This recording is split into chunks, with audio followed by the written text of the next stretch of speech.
Well, let me see. Let's first do pre Satyricon. What is for you?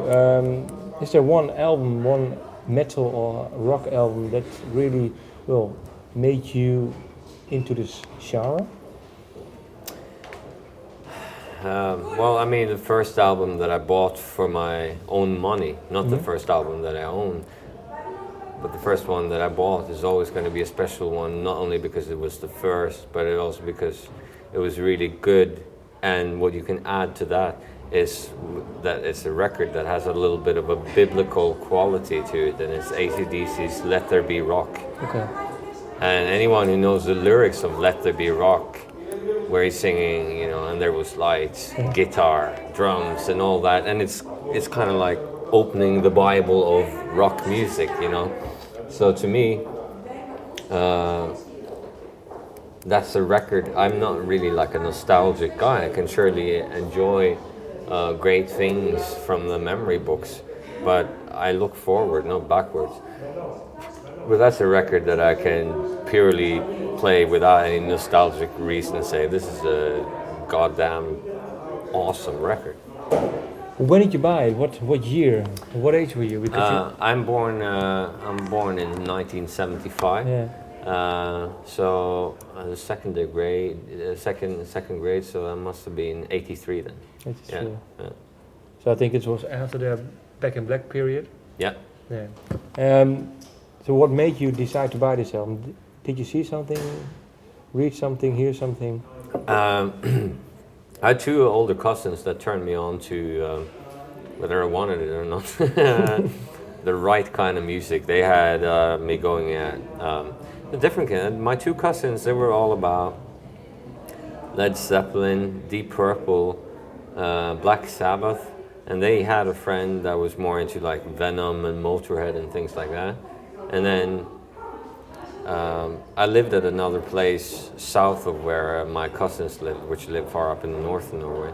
And where I stayed, where I basically had a big part of my childhood, one of the neighbors was an absolute Kiss fanatic. So there were many bands that were attempted to turn me on to that didn't work. I definitely, at a very early stage, kind of excluded things that I, wasn't interested in. But obviously, many things I gave time because it was put upon me that you have to understand this is so good. And then I kept on. Typically, I guess for someone who likes their music a little bit rough, you always go like, okay, where to go next, And I think that's what's happening to, for example, today that many really young kids, when they listen to, let's say, a band like Slipknot, and they're thinking like, wow, and then maybe, like, without necessarily losing Slipknot, they're thinking also, what's the next step? And then when that's when they start looking at bands like Satyricon or similar bands that have even more of that approach. So what did you do then after AC/DC? What was your natural progression towards the music? Yeah, I mean, I remember 1986 because that was like a eventful year in many ways. I mean, it was the year that I moved from a small. Let me rephrase. It was the year that I moved from the smallest place on earth. I was about to say small village, but super small place, to a suburb outside Oslo.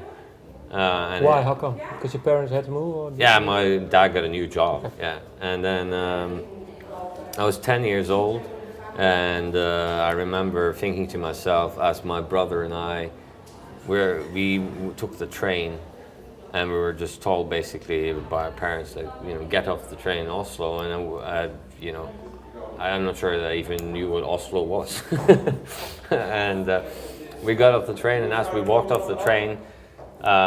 There was like an intense fight, and like not like talking like a bar fight. There was like a guy kicking a woman in the face as she was lying down on the ground and kind of like really like molesting her, and I remember thinking, okay, this is my new home, and it'll be interesting, and kind of thought to myself that I'm in for something quite harsh, so